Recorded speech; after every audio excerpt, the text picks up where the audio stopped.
আওয়ামী লীগ সরকারের বিভিন্ন অত্যাচার নির্যাতনের বিরুদ্ধে রাজপথের আন্দোলনে বিএনপির সঙ্গে সক্রিয় ছিল জামায়াত, কিন্তু ছাত্র জনতার গণ অভ্যুত্থানের পর দল দুটির মধ্যে কিছুটা মতৈক্য দেখা যায়। তবে দেশ ও জাতির বৃহত্তর স্বার্থে আবারও বিএনপির সঙ্গে ঐক্যমত্যের কথা জানিয়েছে বাংলাদেশ জামায়াতে ইসলাম। মির্জা ফখরুল ইসলাম আলমগীরের নেতৃত্বে বিএনপির একটি প্রতিনিধি দল বুধবার অন্তর্বর্তী সরকারের প্রধান উপদেষ্টা ডক্টর মোহাম্মদ ইউনূসের সঙ্গে বৈঠক করেন। বৈঠক থেকে বেরিয়ে মির্জা ফখরুল ইসলাম বলেছিলেন, চলমান সংকট নিরসনে সকল রাজনৈতিক দলগুলোর সাথে আলোচনা করে জাতীয় ঐক্যের আহ্বান জানিয়েছে বিএনপি।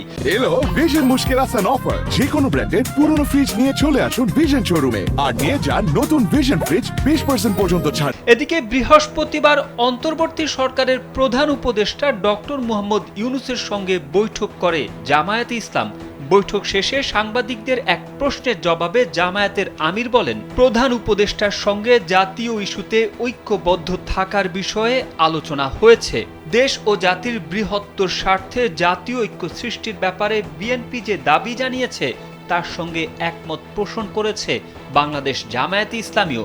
সম্প্রতি যেসব বিষয় জনমানুষের মনে উদ্বেগ সৃষ্টি করেছে সেসব নিয়ে আলোচনা হয়েছে। কিভাবে ঐক্যবদ্ধ হয়ে সমস্যার সমাধান করা যায় সে বিষয়ে বিস্তর আলোচনা হয়েছে।